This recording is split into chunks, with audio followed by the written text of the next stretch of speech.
Good morning friends. मेरा नाम doctor Rajendra Prasad भगत है और मैं झारखंड राज्य के गोड्डा टाउन में प्रैक्टिस करता हूं। आज हम एक अहम टॉपिक पे बात करने जा रहे हैं, विटामिन डी। 70 to 80% पेशेंट में विटामिन डी की कमी पाई जाती है। आखिर ऐसा क्यों है? विटामिन डी क्या है, इसका क्या काम है, कमी क्यों हो जाता है और इस कमी को दूर करने का क्या उपाय है, इस बारे में आज हम बात करेंगे। विटामिन डी एक तरह का नेचुरल विटामिन है जो शिशु को जन्म के समय माँ के द्वारा प्राप्त होता है और उसके बाद हमारा शरीर स्वतः विटामिन डी का निर्माण करता है। हमारे स्किन जो होते हैं, ये जब धूप में हम रहते हैं तो हमारा स्किन अल्ट्रावायलेट रेज जो सनलाइट में रहता है उसके साथ मिलकर विटामिन डी का स्वतः निर्माण करता है। तो हमको जितने विटामिन डी की जरूरत होती है वो विटामिन डी हम लोगों को धूप से ही प्राप्त हो जाता है।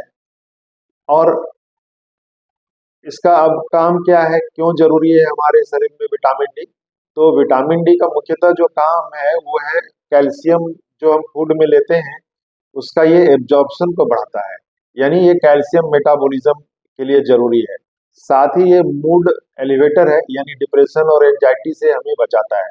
तीसरा जिसका काम है इम्यूनिटी बूस्टर, ये हमारे इम्यून सिस्टम को स्ट्रॉन्ग करता है। साथ ही ये मसल फंक्शन को भी रेगुलेट करता है। चूंकि ये कैल्शियम एब्जॉर्प्शन को बढ़ाता है इसलिए बोन हेल्थ के लिए भी ये जरूरी होता है और ये हमें फ्रैक्चर से बचाता है।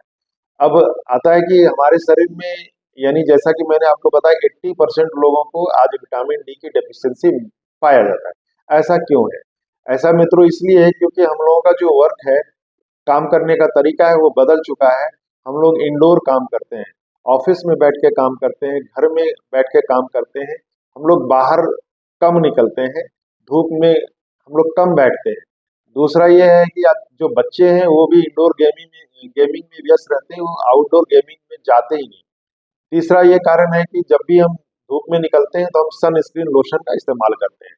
तो ये सारा ऐसा कारण है जिससे कि विटामिन डी की कमी हमारे शरीर में हो जाता है। अगर विटामिन डी की कमी हो जाए तो क्या क्या लक्षण होगा? जैसा मैंने बताया कि ये मूड को स्टेबलाइज करता है, यानी अगर विटामिन डी की कमी हो जाएगी तो चिड़चिड़ापन होगा आप में, आप कभी गुस्से में आएंगे, कभी डिप्रेशन में चले जाएंगे। दूसरा ये है कि मसल फंक्शन को चूंकि ये रेगुलेट करता है तो कमी हो जाएगी तो आप कमजोरी और थकान महसूस करेंगे। इम्यूनिटी आपकी कम हो जाएगी तो बार बार आप बीमार पड़ेंगे और बोन में कैल्शियम की डेफिशिएंसी के कारण भी फ्रैक्चर की संभावना बढ़ जाती है। ये सब इसके कमी के कारण होता है। अब इसका इलाज क्या है? जैसा मैंने बताया कि विटामिन डी हमारा शरीर सन लाइट से बनाता है, तो अगर आप सनलाइट में 30 to 45 मिनट्स बैठते हैं या उसका इस्तेमाल सेवन करते हैं तो विटामिन डी की कमी स्वतः समाप्त हो जाती है। दूसरा ये है कि कुछ फूड होता है जो जिसमें फैट होता है, उसमें विटामिन डी पाया जाता है, जैसे फिश है, एग है। तो इस तरह के फूड का सेवन करने से भी विटामिन डी का प्राप्ति होता है। और तीसरा विकल्प होता है विटामिन डी का सप्लीमेंट्स लेना।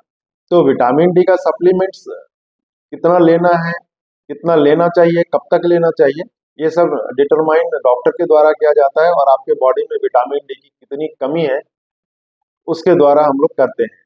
तो विटामिन डी की कमी ना हो इसके लिए जरूरी है कि आप बिना कोई सप्लीमेंट्स लिए सिर्फ और सिर्फ सनलाइट में, अगर आपका स्किन फेयर है तो 15 से 30 मिनट तक बैठें और अगर आपका स्किन डार्क है तो 30 से 45 मिनट तक बैठें, सनलाइट का सेवन करें।